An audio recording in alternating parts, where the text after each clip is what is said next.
Many dreams die while suffering. I'm talking about emotionally, spiritually. It could be a relationship. When you're suffering, you give up on the very things that you wanted the most.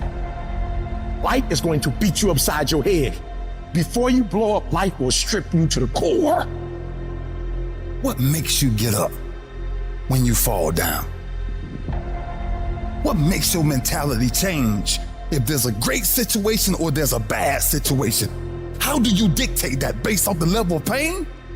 I need you to evaluate yourself and ask yourself the question, how are you wired? When you have a trial or a tribulation, how are you wired? Does it break you?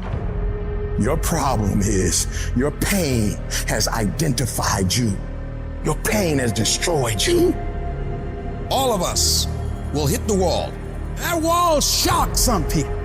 That wall knocked the life out of some people.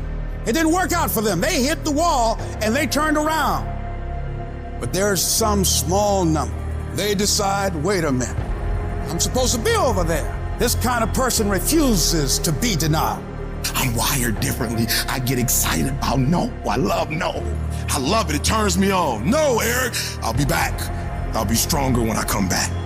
This person doesn't care about the pain because this person knows something. There's no gain without pain. So this person comes back anyhow, again and again. And if you keep on hitting that wall, here's what happens to you.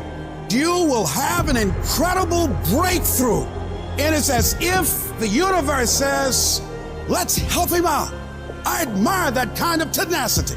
Let's give her a hand. Let's send her assistance, send her resources. It will come out of nowhere. As you're working times with tears falling down your face, and you'll look back on the times and you will cherish those times.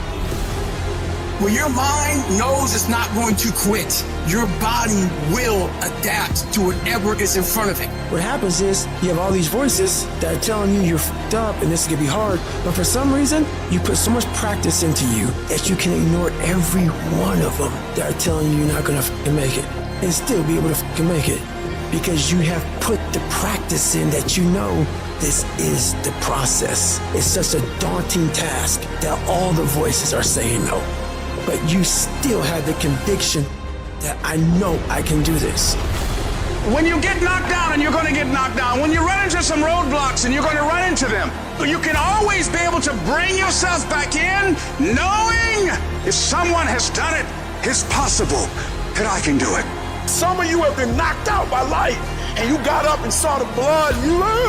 He hit me. Sometimes in life, you have to hit back. You got knocked on the ground. You had absolutely nothing to do with that. And I'm not blaming you for that. But if I come back a week later, you still on the ground. If I come back a year later, you still on the ground, that's your fault.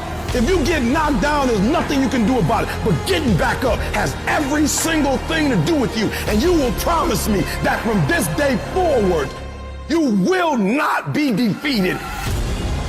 I just love myself enough not to be trapped in the same doggone spot for the rest of my life. I love myself too much. So what makes E.T. different than everybody else? Every year I just kept going.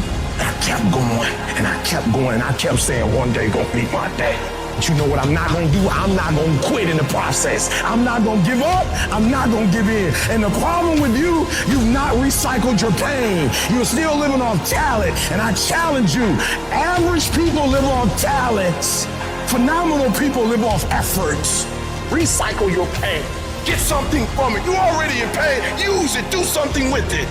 Allow it to take you to the next level. Allow your pain to push you to greatness. Success isn't a straight line, it's a maze. And when you think you figure that maze out, you hit a wall, and you gotta turn around and start again. Everybody's got a fucking plan so they can hit the fucking mount. So when your plan fails, when you get knocked down the fucking canvas, when everything falls apart in your life, and your plan is fucked up, what the fuck are you gonna do? There's only one motherfucking option. Stay fucking hard. And I'm not here because I'm the best. I'm here because they tried to break me, and they couldn't. Oh, I'm wired differently. I didn't start crying. I didn't say, why me? I'm doing good to the world. I'm not hurting anybody. Why me? I'm wired differently. I can. I will. I must. We turn tragedy into triumph. That's what lions do. It does not make a difference what the circumstances is. Lions don't cry. Lions don't give up. Lions don't quit. Lions hunt. That's what we do for a living. So do me a favor. From this point forward, execution is worship. I don't make the big bucks because I talk. I make the big bucks because I execute.